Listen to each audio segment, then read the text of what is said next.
Jeremiah chapter 24. After Jehoiakim, son of Jehoiakim, king of Judah, and the officials, the skilled workers, and the craftsmen of Judah were carried into exile from Jerusalem to Babylon by Nebuchadnezzar, king of Babylon, the Lord showed me 2 baskets of figs placed in front of the temple of the Lord. One basket had very good figs, like those that ripen early. The other basket had very bad figs, so bad that they could not be eaten. Then the Lord asked me, "What do you see, Jeremiah?" "Figs," I answered. "The good ones are very good, but the bad ones are so bad that they cannot be eaten." Then the word of the Lord came to me. "This is what the Lord, the God of Israel, says. Like these good figs, I regard as good the exiles from Judah, whom I sent away from this place to the land of the Babylonians. My eyes will watch over them for their good, and I will bring them back to this land. I will build them up and not tear them down. I will plant them and not uproot them. I will give them a heart to know me, that I am the Lord. They will be my people, and I will be their God, for they will return to me with all their heart. But like the bad figs, which are so bad that they cannot be eaten, says the Lord, so will I deal with Zedekiah king of Judah, his officials and the survivors from Jerusalem, whether they remain in this land or live in Egypt. I will make them abhorrent and an offense to all the kingdoms of the earth, a reproach and a byword, a curse and an object of ridicule wherever I banish them.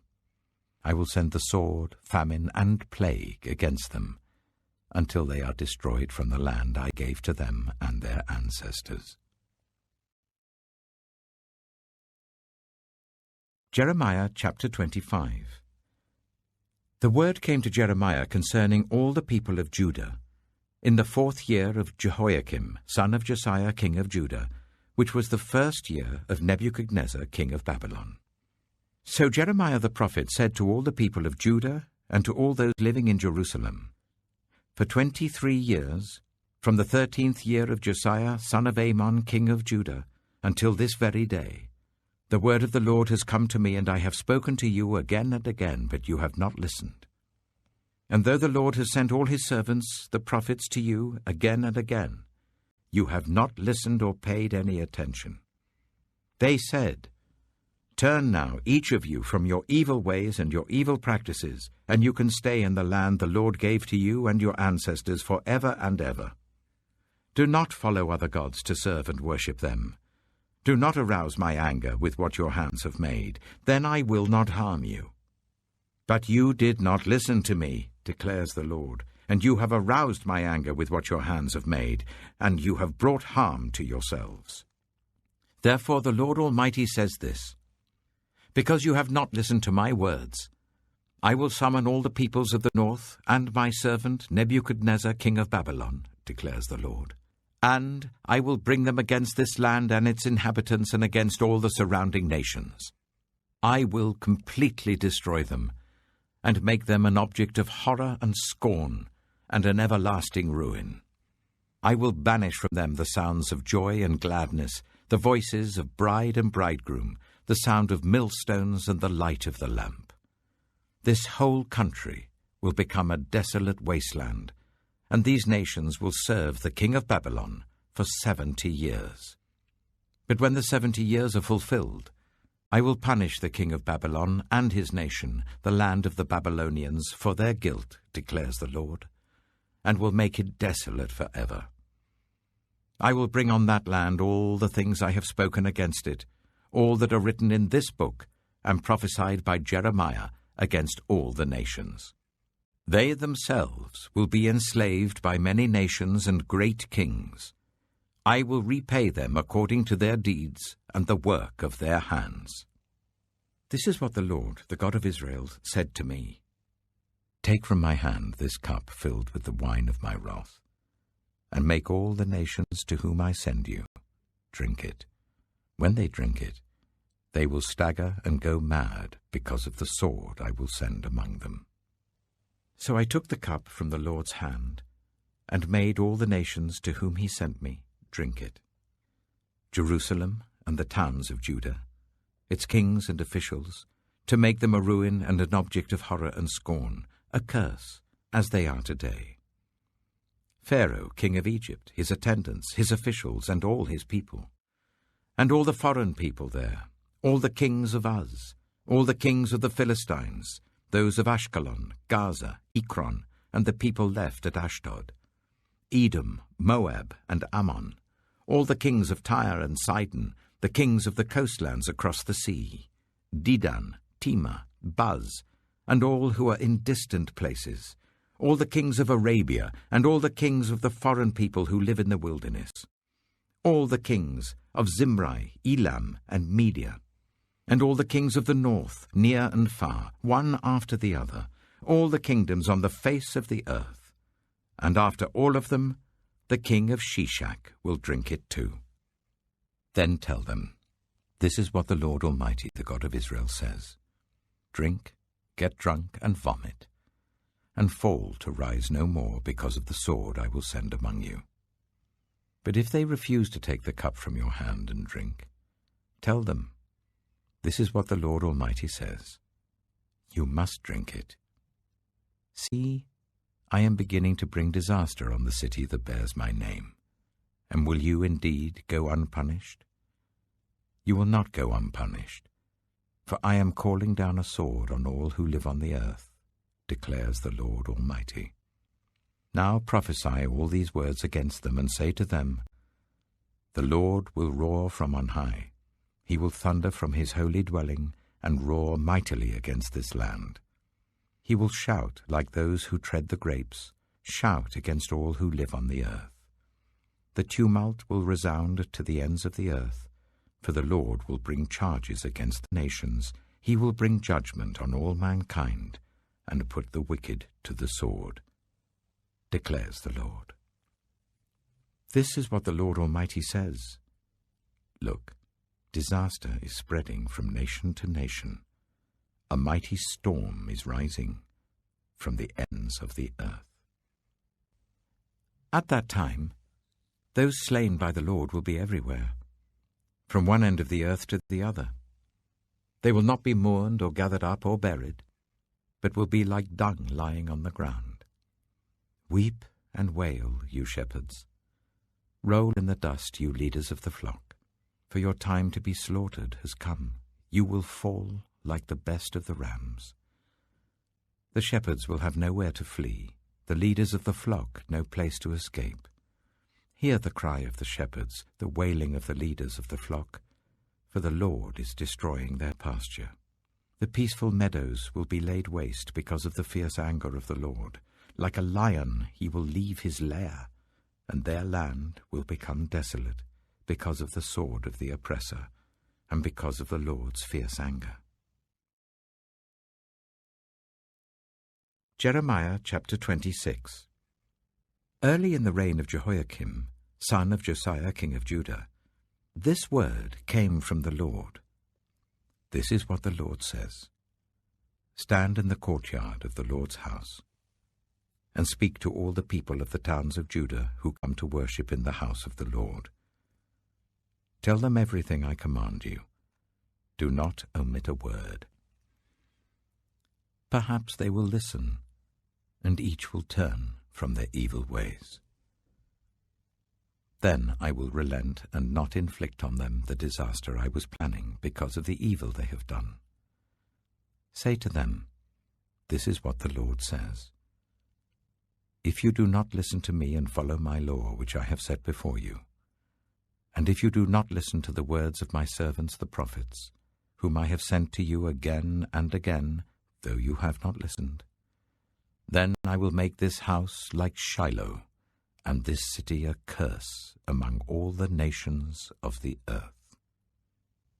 The priests, the prophets, and all the people heard Jeremiah speak these words in the house of the Lord. But as soon as Jeremiah finished telling all the people everything the Lord had commanded him to say, the priests, the prophets, and all the people seized him and said, "You must die. Why do you prophesy in the Lord's name that this house will be like Shiloh, and this city will be desolate and deserted?" and all the people crowded around Jeremiah in the house of the Lord. When the officials of Judah heard about these things, they went up from the royal palace to the house of the Lord and took their places at the entrance of the new gate of the Lord's house. Then the priests and the prophets said to the officials and all the people, "This man should be sentenced to death because he has prophesied against this city. You have heard it with your own ears." Then Jeremiah said to all the officials and all the people, "The Lord sent me to prophesy against this house and this city all the things you have heard. Now reform your ways and your actions and obey the Lord your God. Then the Lord will relent and not bring the disaster he has pronounced against you. As for me, I am in your hands. Do with me whatever you think is good and right. Be assured, however, that if you put me to death, you will bring the guilt of innocent blood on yourselves and on this city and on those who live in it. For in truth, the Lord has sent me to you to speak all these words in your hearing." Then the officials and all the people said to the priests and the prophets, "This man should not be sentenced to death. He has spoken to us in the name of the Lord our God." Some of the elders of the land stepped forward and said to the entire assembly of people, "Micah of Moresheth prophesied in the days of Hezekiah king of Judah. He told all the people of Judah, 'This is what the Lord Almighty says. Zion will be plowed like a field, Jerusalem will become a heap of rubble, the temple hill a mound overgrown with thickets.' Did Hezekiah king of Judah or anyone else in Judah put him to death? Did not Hezekiah fear the Lord and seek his favor? And did not the Lord relent, so that he did not bring the disaster he pronounced against them? We are about to bring a terrible disaster on ourselves." Now Uriah, son of Shemaiah, from Kiriath-Jearim, was another man who prophesied in the name of the Lord. He prophesied the same things against this city and this land as Jeremiah did. When King Jehoiakim and all his officers and officials heard his words, the king was determined to put him to death. But Uriah heard of it and fled in fear to Egypt. King Jehoiakim, however, sent Elnathan, son of Achbor, to Egypt, along with some other men. They brought Uriah out of Egypt and took him to King Jehoiakim, who had him struck down with a sword, and his body thrown into the burial place of the common people. Furthermore, Ahikam, son of Shaphan, supported Jeremiah, and so he was not handed over to the people to be put to death. Hebrews chapter 12. Therefore, since we are surrounded by such a great cloud of witnesses, let us throw off everything that hinders and the sin that so easily entangles, and let us run with perseverance the race marked out for us, fixing our eyes on Jesus, the pioneer and perfecter of faith. For the joy that was set before him, he endured the cross, scorning its shame, and sat down at the right hand of the throne of God. Consider him who endured such opposition from sinners, so that you will not grow weary and lose heart. In your struggle against sin, you have not yet resisted to the point of shedding your blood. And have you completely forgotten this word of encouragement that addresses you as a father addresses his son? It says, "My son, do not make light of the Lord's discipline, and do not lose heart when he rebukes you, because the Lord disciplines the one he loves, and he chastens everyone he accepts as his son." Endure hardship as discipline. God is treating you as his children. For what children are not disciplined by their father? If you are not disciplined, and everyone undergoes discipline, then you are not legitimate, not true sons and daughters at all. Moreover, we have all had human fathers who disciplined us, and we respected them for it. How much more should we submit to the Father of spirits and live? They disciplined us for a little while as they thought best, but God disciplines us for our good, in order that we may share in his holiness. No discipline seems pleasant at the time, but painful. Later on, however, it produces a harvest of righteousness and peace for those who have been trained by it. Therefore, Strengthen your feeble arms and weak knees. Make level paths for your feet, so that the lame may not be disabled, but rather healed. Make every effort to live in peace with everyone and to be holy. Without holiness, no one will see the Lord. See to it that no one falls short of the grace of God, and that no bitter root grows up to cause trouble and defile many. See that no one is sexually immoral, or is godless like Esau, who for a single meal sold his inheritance rights as the oldest son.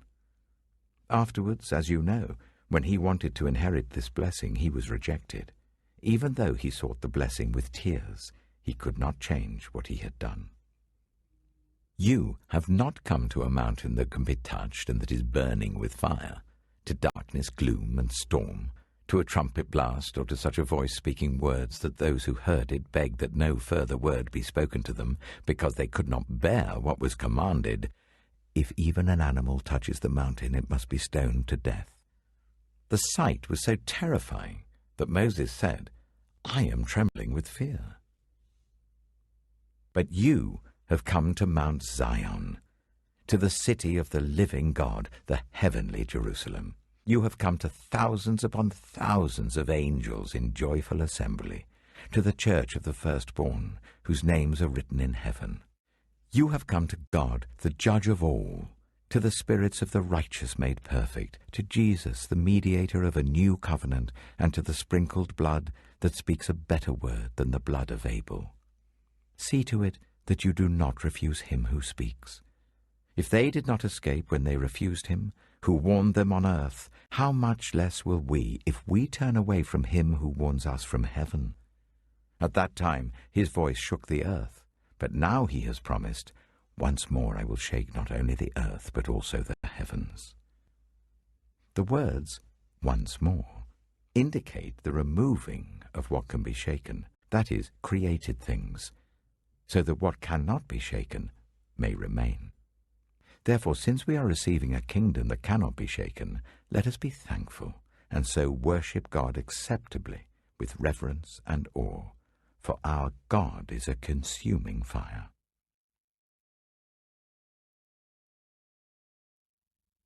Psalm 94. The Lord is a God who avenges. O God who avenges, shine forth. Rise up, judge of the earth. Pay back to the proud what they deserve. How long, Lord, will the wicked, how long will the wicked be jubilant? They pour out arrogant words. All the evildoers are full of boasting. They crush your people, Lord. They oppress your inheritance. They slay the widow and the foreigner. They murder the fatherless. They say, the Lord does not see. The God of Jacob takes no notice. Take notice, you senseless ones among the people. You fools, when will you become wise? Does he who fashioned the ear not hear? Does he who formed the eye not see? Does he who disciplines nations not punish? Does he who teaches mankind lack knowledge? The Lord knows all human plans. He knows that they are futile. Blessed is the one you discipline, Lord, the one you teach from your law. You grant them relief from days of trouble, till a pit is dug for the wicked. For the Lord will not reject his people. He will never forsake his inheritance. Judgment will again be founded on righteousness, and all the upright in heart will follow it. Who will rise up for me against the wicked? Who will take a stand for me against evildoers? Unless the Lord had given me help, I would soon have dwelt in the silence of death. When I said, my foot is slipping, your unfailing love, Lord, supported me. When anxiety was great within me, your consolation brought me joy. Can a corrupt throne be allied with you? A throne that brings on misery by its decrees. The wicked band together against the righteous and condemn the innocent to death. But the Lord has become my fortress, and my God the rock in whom I take refuge.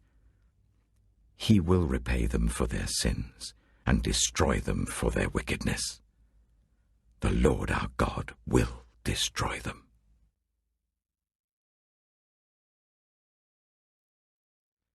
Proverbs chapter 12. Whoever loves discipline loves knowledge, but whoever hates correction is stupid. Good people obtain favor from the Lord, but he condemns those who devise wicked schemes. No one can be established through wickedness, but the righteous cannot be uprooted.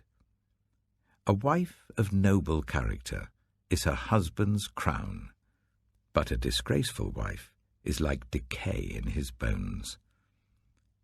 The plans of the righteous are just, but the advice of the wicked is deceitful.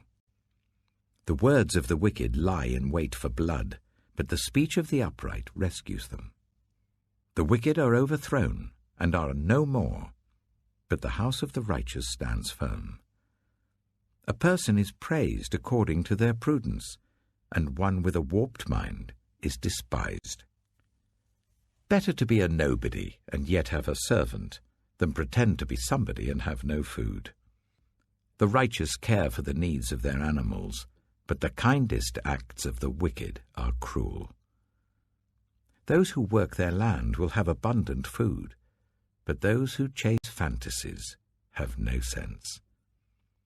The wicked desire the stronghold of evildoers, but the root of the righteous endures. Evildoers are trapped by their sinful talk, and so the innocent escape trouble.